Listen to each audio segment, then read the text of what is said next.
They thought she was weak, meek, plain, and an easy target. The bullies laughed as they mocked her, tore her shirt, and shoved her in front of the crowd. But the moment she moved, everything changed. One judo throw later, they weren't laughing.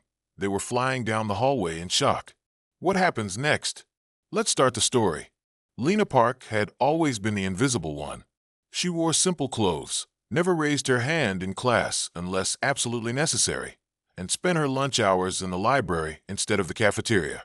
She didn't care for makeup or popularity, and her soft, quiet demeanor made her an easy overlook for most of the students at Eastbridge High, except for the bullies.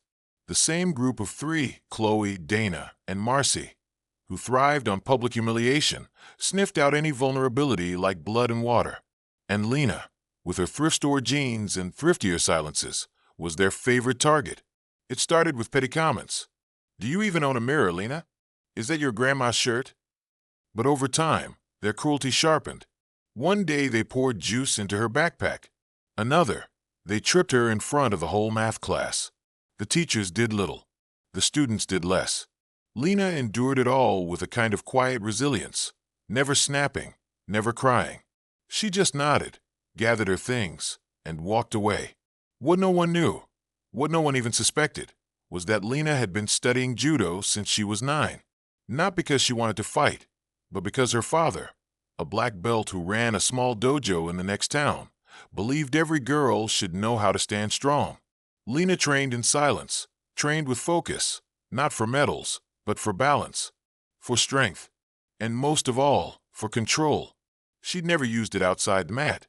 Not once. Until that Tuesday. It was halfway through third period when Chloe cornered her at her locker.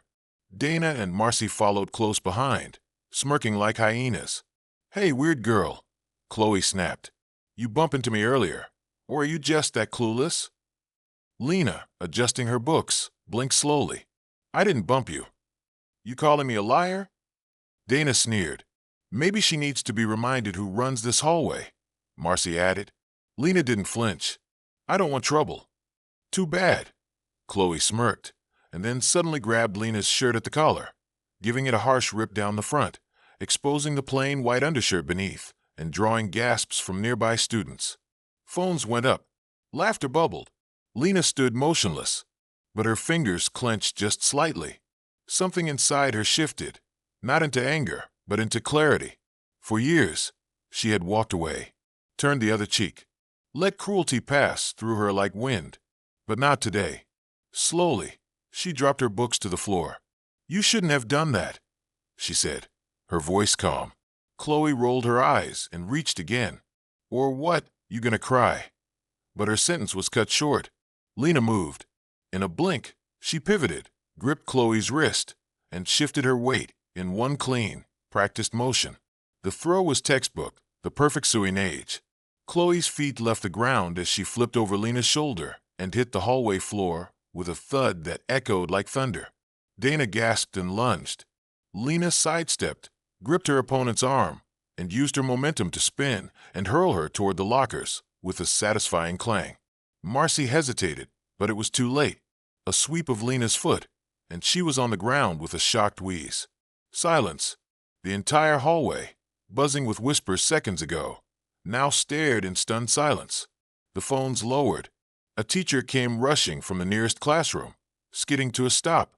"What's going on here?" Lena adjusted the ripped edges of her shirt, brushed a strand of hair from her face, and bowed slightly. "Self-defense, sir." The bullies groaned on the floor, none injured seriously, only egos bruised beyond repair. That moment went viral before the day ended. The video spread like wildfire. Shy girl flips bullies like action movie. And though Lena never intended to become a spectacle, something shifted that day. Not in her, but in the world around her. The principal called her to the office, not to punish her, but to apologize. "I should have seen what you were going through," he said quietly.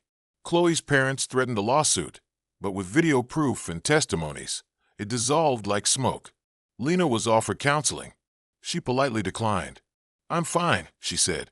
"I've always been fine. Just finally done pretending I'm not." The next day, people looked at her differently, not with fear or mockery, but with respect. Some even sat next to her in the library. One student asked if she gave lessons. Lena smiled. "Only if you're serious," she said. And she meant it. She wasn't interested in revenge or popularity. She just wanted the freedom to walk through her school without fear, to remind others, especially those who felt small, that strength doesn't have to be loud, and kindness doesn't mean weakness. She remained simple. She remained quiet. But from that day on, everyone knew. Behind the silence lived a storm, disciplined, powerful, and absolutely unstoppable.